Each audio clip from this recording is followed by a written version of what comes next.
అదే RTV app వార్తల్ని క్షణాల్లో చదివే అవకాశం ఉంటుంది. ఒక న్యూస్ పేపర్, ఒక టెలివిజన్ ఛానల్ మీ చేతుల్లో ఎప్పుడూ ఉంటాయి.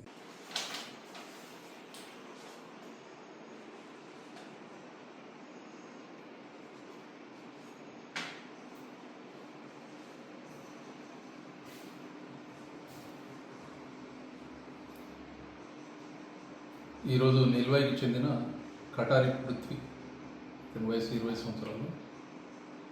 ఇతన్ని ఈరోజు అరెస్ట్ చేయడం జరిగింది. ఇతనిపై ఈ నెల 2వ తేదీన నిల్వాయి పోలీస్ స్టేషన్లో కేసు నమోదు చేయబడింది. ఈ పృథ్వీకు తన ఇన్స్టాగ్రామ్ అకౌంట్ ద్వారా అసభ్యకరమైన వీడియోస్ని ఇతరులకు షేర్ చేయడం జరిగింది. కేసు నమోదు అనంతరం విచారణ చేసిన తర్వాత ఇతన్ని ఈరోజు అరెస్ట్ చేయడం జరిగింది.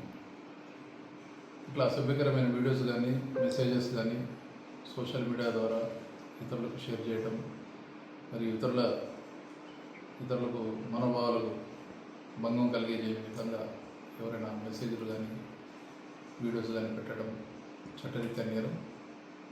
అలా ఎవరైనా చేసినట్లయితే వారిపై చట్టరీత్యా కఠిన చర్యలు తీసుకునబడతాయి. మరిన్ని వీడియోస్ కోసం ఛానల్ ని సబ్స్క్రైబ్ చేయండి. లేటెస్ట్ అప్డేట్స్ కోసం వాట్సాప్ ఛానల్ ని ఫాలో చేయండి. అండ్ లింక్ డిస్క్రిప్షన్ లో ఉంది.